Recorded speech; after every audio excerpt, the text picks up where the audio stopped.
នេះធ្វើវីដេអូមួយខ្ញុំនឹងធ្វើដំណើរពីប៊ូស៊ីទៅកាន់ផ្ទះខ្ញុំនៅខាងវែតុកស៊ីបាទដោយដំណើរថ្មើរជើងហើយដៃគូរបស់ខ្ញុំគាត់ទៅធ្វើការចង់ដឹងថាចាំមើលពេលគាត់ចេញធ្វើការវិញខ្ញុំនៅផ្ទះឬអត់ខ្ញុំដើរដល់ផ្ទះអត់ចម្ងាយដើរពីនឹងទៅកន្លែងខ្ញុំនៅខ្ញុំឆែកមើលដើរ2ម៉ោងបាទបានដល់អញ្ចឹងតាមដានបងប្អូនលើបងប្អូនគាត់ដើរមកដល់កន្លែងការងាររបស់គាត់ហើយអញ្ចឹងគាត់ចូលធ្វើការហើយខ្ញុំបន្តដំណើរដើរទៅបេសកកម្មបាទបាយនេះខ្ញុំដើរមកដល់កាប៊ូស៊ីបងប្អូនស្ថានីយ៍រថភ្លើងនៅប៊ូស៊ីណាស្ថានីយ៍រថភ្លើងប៊ូស៊ីអានេះកូលេចខ្ញុំកូលេចអ្នកធ្វើការងារមួយគ្នាបាយ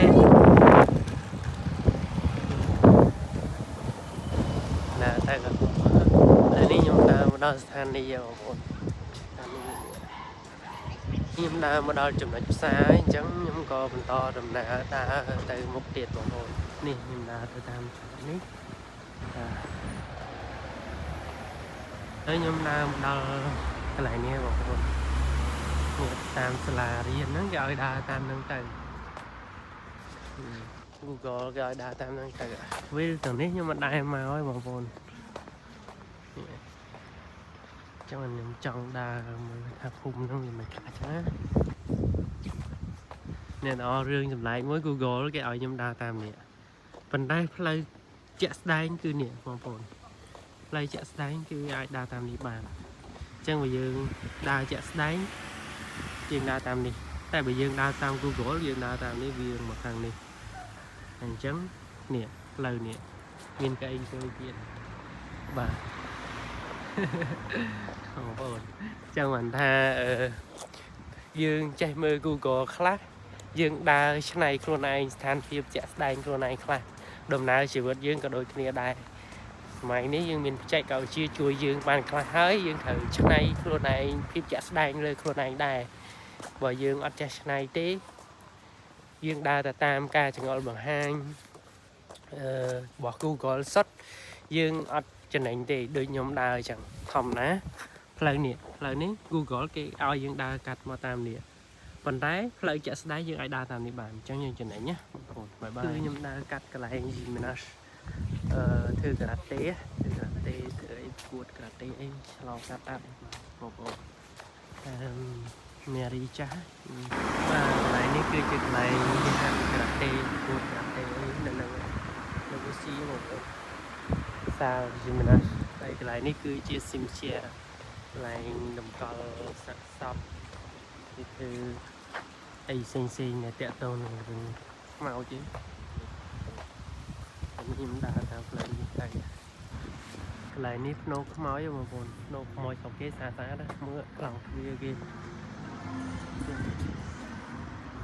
អូចូលនេះក្នុងខ្មោចប៊ូស៊ីផ្លូវគេនេះដូចផ្លូវនេះទាំងអស់ដូចផ្លូវនេះអញ្ចឹងបងប្អូននេះគឺអត់មានផ្លូវដើរទេមានផ្លូវទូចមួយយើងអាចដើរបានហើយដែលខ្ញុំចង់ដើរហ្នឹងគឺដោយសារខ្ញុំចង់ស្វែងយល់ពីផ្លូវមួយដើរអញ្ចឹងបងប្អូនគ្នាឧបសគ្គយើងក្នុងជីវិតយើងដើរមានផ្លូវខ្លះក៏ធំទៅផ្លូវខ្លះក៏ទូចអញ្ចឹងបងប្អូនបាទអញ្ចឹងយើងត្រូវប្រុងប្រៀបយើងត្រូវរៀបចំខ្លួនឯងរហូតការពារខ្លួនឯងផ្លូវជីវិតរបស់យើងមិនមែនទលាយរហូតហើយមិនមែនលឿនរហូតមិនមែនរលូនរហូតទេមានរដប់មិនមានរដាក់អីអញ្ចឹងណាបងប្អូនឃើញទេគឺផ្លូវនេះអញ្ចឹងផ្លូវទូចមែនតើឡានជិះគ្នាសឹងតែមិនចង់រួចបាទហើយផ្លូវដើរគេទុកទីឲ្យយើងបាទហើយនេះតែវិធីចាស់ចឹងបងប្អូន